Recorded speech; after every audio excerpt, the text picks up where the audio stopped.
eu vou aproveitar esse ensejo que chegou nesse ponto aqui para eu jogar aquela lenhazinha na fogueira que eu falei para vocês que eu ia jogar. Agora é o momento. A gente está concordando muito, eu acho. Isso.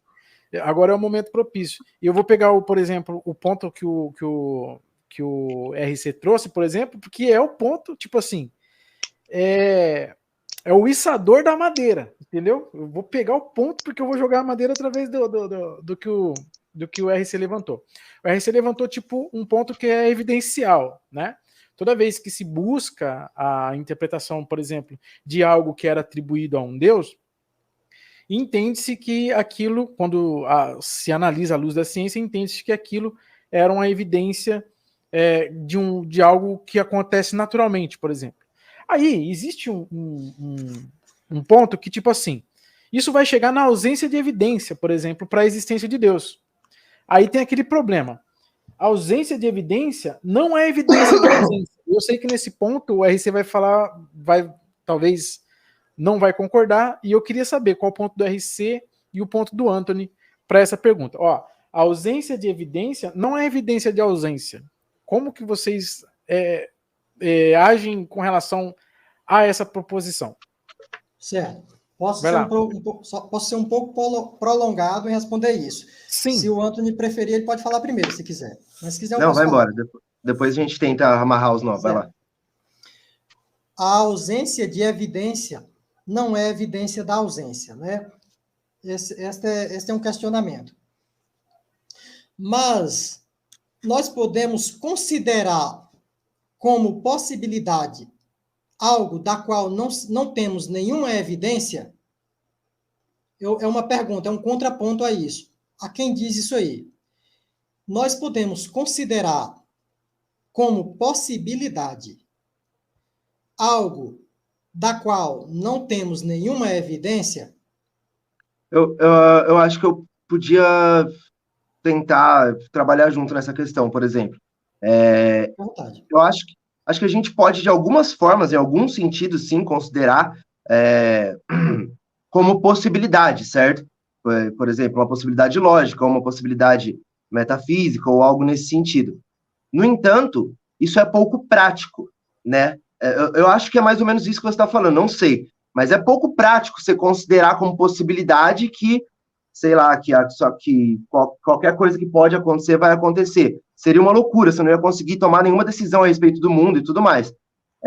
No entanto, quando a gente está falando, tentando descobrir especificamente algumas coisas sobre temas tão complicados quanto existência e o que significa palavras desse calão, certo?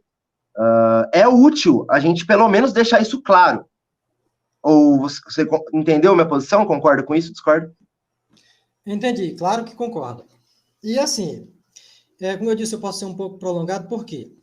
Porque eu vou dar um exemplo aqui. Eu vejo a possibilidade da existência de vida fora da Terra, em outros planetas. Vida em outros planetas. Tem gente que adora esse tema, eu gosto muito. Mas eu não me deixo levar por ilusões, veja. Eu sou cético, completamente cético. Não sou uma pessoa que tem crenças. Mas também não sou negacionista. Sou simplesmente cético. Procuro enxergar a verdade do jeito que ela é, por mais que isso seja dolorosa. Aí assim, ó, eu vejo a possibilidade da existência de seres em outro planeta. Se você me perguntar qual é o fundamento e a base que eu tenho para isso, eu tenho uma resposta muito sólida para você. Assim como a vida se desenvolveu na Terra, porque a Terra tem os elementos, tem as características necessárias para a sustentação desse tipo de vida aqui, num universo tão amplo, seria muito estranho que não existisse outro planeta com características similares a este. Seria praticamente impossível. Sabemos que tem. Se isso não existir, é absurdo. Entende? Existe. Embora que não haja vida exatamente neste momento, a vida ela pode ter existido nesse planeta ou passar a existir. Por quê? Porque entendemos que se um planeta tem as características necessárias para o desenvolvimento da vida da forma que conhecemos, logo a vida pode se desenvolver nesse planeta. Então, temos aí a possibilidade gigantesca de vida fora da Terra. Então, tenho aqui base sólida. Agora, se eu perguntar ao cristão, ao budista, ao muçulmano, qual é a base sólida que você tem para a existência de um Deus? Ele não vai ter nenhuma. Nenhum religioso tem. Então, a falta de evidências é sim, pode ser considerada evidência de ausência. Né? Evidência de ausência. Pode sim ser considerada. Porque eu não posso jamais considerar algo da qual não se tem nenhuma evidência. Eu vou dar um exemplo agora a respeito disso. Eu dei o exemplo a respeito do que nós podemos considerar. Agora eu vou dar o exemplo do que nós não podemos considerar. Por exemplo, eu posso acreditar que existe um planeta que lá existe uns seres vivos que eles são em formato natural, igual a uma bruxa montada em uma vassoura. E eles andam voando lá nesse planeta, para cima e para baixo, para todos os lados. Eu posso acreditar nisso. Mas eu tenho base sólida para isso? Não. Então, podemos considerar isso uma possibilidade? Não. Porque não há nenhuma base para isso. É minha imaginação. É minha crença. Não há base, não há evidência. O mesmo funciona para Deus. Quando você acredita em Deus, é sua crença. Você não tem base sólida para isso. Experiências anedóticas não são consideradas, porque eu anteriormente falei aqui sobre a criança que teve a experiência da fada do dente. E nem por isso existe fada do dente. Foi uma atribuição devido à falta de conhecimento da criança. A mesma coisa funciona para o crédulo. Sim, eu acho que nós concordamos. Só precisaria...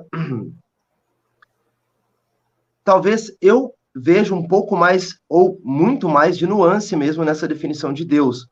Porque Deus, para você, por exemplo, ele necessita ser pessoal, pelo que eu entendi, ou algo nesse sentido. Eu entendo que essa é a visão de Deus dos fundamentalistas com quem geralmente você conversa. Mas volta aquela pergunta. Essa não é uma visão sofisticada sobre o assunto. Você não concorda comigo? Concordo, não é uma visão sofisticada. Mas, assim, eu já tive de conversar com alguém que tem um entendimento filosófico, mas que ele se considera ateu. Mas ele trouxe entendimento de pessoas com conhecimento filosófico que são teístas, né? Então, os argumentos dessas pessoas não funcionam para mim. É muito similar às ideias que eu trouxe aqui. Não tem base sólida. É baseado em achismo, é baseado na obscuridade, é baseado em que a falta de evidência não prova a ausência. Esse tipo de coisa é absurdo, isso é absurdo. Para mim é absurdo. E para qualquer pessoa que considere, em primeiro lugar, a racionalidade. Sim. Eu acho que a gente meio que concorda nisso, a gente só está definindo um pouco diferente essa questão de Deus e talvez até de existência.